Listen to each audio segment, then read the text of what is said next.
اما بعد فاعوذ باللہ من الشیطان الرجیم بسم اللہ الرحمن الرحیم لقد رضی اللہ عن المؤمنین اذ یبایعونک تحت الشجرہ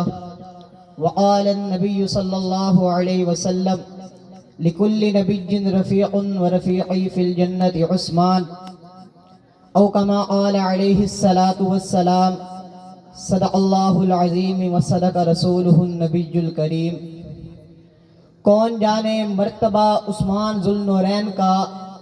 ہاتھ دست مصطفیٰ عثمان ذو النورین کا، جس کا محمد مصطفیٰ خود رکھتے ہیں خیال، ہے وہ معیار حیا عثمان ذو النورین کا۔ ارباب علم و دانش اور سامعین محترم، آج میں جس موضوع پر لب کشائی کرنا چاہتا ہوں وہ موضوع ہے حیدر عثمان غنی رضی اللہ عنہ کی مظلومیت اور ان کی شہادت کے اسباب۔ احباب ذی وقار، جب میں تاریخ کا مطالعہ کرتا ہوں تو مجھے معلوم ہوتا ہے کہ بطحا کے افق پر طلوع ہونے والے چاند کی زوئیں فشاں کرنوں کو اپنے مقدس لہو سے روشن کرنے والے سرفروشوں میں حضرت عثمان ذو النورین کا نام سر فہرست ہے۔ حضرت عثمان کو بہت ساری فضیلتیں ایسی حاصل ہیں جن کی کائنات میں کہیں مثال نہیں ملتی۔ انہی فضیلتوں میں سے ایک فضیلت یہ بھی ہے کہ آپ کو خلافت اور شہادت حاصل ہونے سے پہلے ہی رسول اللہ کی زبان اقدس یہ پیشین گوئی مل گئی کہ رسول اللہ نے فرمایا یا عثمان انہو لعل اللہ یؤمسک قمیصا فإن ارادوک علی خلعہ فلا تخلع لهم۔ حضرت سیدہ عائشہ کہتی ہیں ایک دن رحمت دو عالم صلی اللہ علیہ وسلم نے حضرت عثمان سے فرمایا اے عثمان اس میں کوئی شک نہیں اللہ تعالیٰ تمہیں کرتا یعنی خلافت پہنا دے اور لوگ تمہارے کرتے کو اتروانا چاہیں اور تمہیں اس پر مجبور کریں تو ان کی باتوں میں ہرگز آنا اور کرتے کو نہ اتارنا۔ ترمذی نے فرمایا ہے کہ اس حدیث کے ضمن میں ایک طویل دردناک داستان ہے، اس کا مطلب یہ ہے کہ کچھ لوگ تمہاری خلافت و حکومت کے بارے میں تم سے مطالبہ کریں گے کہ منصب خلافت کو چھوڑ دو تو ان کی باتوں میں ہرگز نہ آنا اور بعد مفسدانہ مطالبہ پر خلافت کی بھاگ دوڑ کو اپنے ہاتھوں سے نہ جانے دینا کیونکہ وہ لوگ باطل پر ہوں گے اور تم حق پر ہوگے۔ سامعین ذی وقار، لیکن ان سب فضائل و مناطق کے باوجود ظالم ظلم سے باز نہ آئے اور انہوں نے اپنی بدبختی اور شقاوت کی انتہا کرتے ہوئے وہ ظلم ڈھائے کہ تاریخ بھی بلبلا اٹھی۔ حضرت عثمان غنی کے دور میں اسلامی سلطنت کافی وسیع ہو چکی تھی۔ قریش کے علاوہ جن لوگوں کی تلواروں کی وجہ سے دور دور کے علاقے فتح ہوئے تھے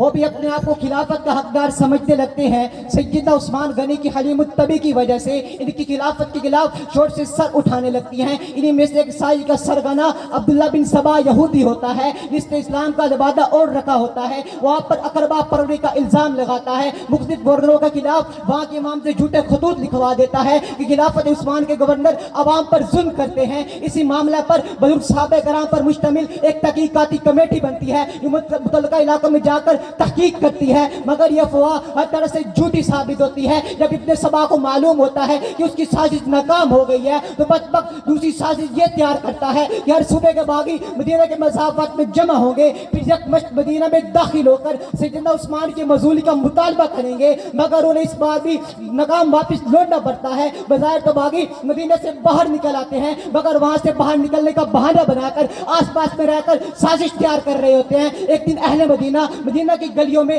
گھوڑے دوڑنے کی آوازیں سنتے ہیں، جب دیکھتے ہیں تو باغی ہوتے ہیں جو اہل مدینہ سے کہہ رہے ہوتے ہیں اگر امان چاہتے ہو تو ہاتھ اٹھا لو۔ اہل مدینہ خون ریزی کے خوف سے گھروں میں واپس چلے جاتے ہیں۔ باغی سیدنا عثمان کا گھیراؤ کر لیتے ہیں، آپ کو 40 دن تک قصد خلافت میں معصور رکھا جاتا ہے، حتیٰ کہ آپ کو مسجد نبوی سے بھی روک دیا جاتا ہے۔ وہ عثمان جس نے بیر روما خرید کر اہل مدینہ کے لیے پیٹے پانی کا بندوبست کیا، آج عثمان کا پانی بند کر دیا جاتا ہے۔ وہ عثمان جس کے مال میں سے صرف جنگ تبوک کے لشکر کے افراد کے کھانے پینے اور سامان کا بندوبست ہو، آج عثمان کا کھانا بند کر دیا جاتا ہے۔ وہ عثمان جس کی سخاوت پورے عرب میں مشہور ہو، آج عثمان پر شدید ظلم کیا جاتا ہے۔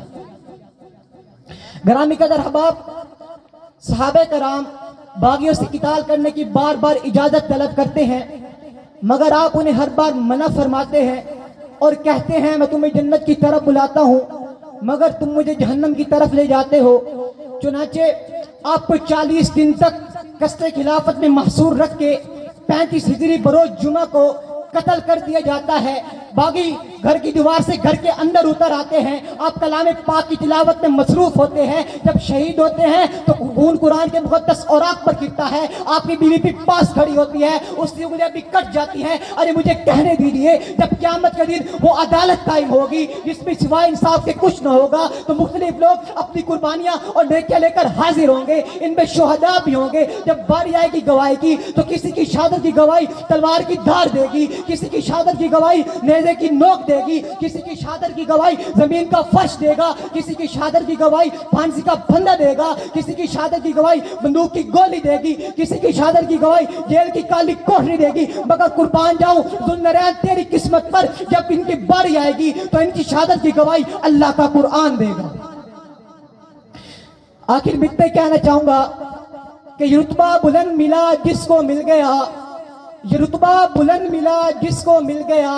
ہر مدعی کے واسطے دار و رسن کہاں, وما علینا الا البلاغ المبین.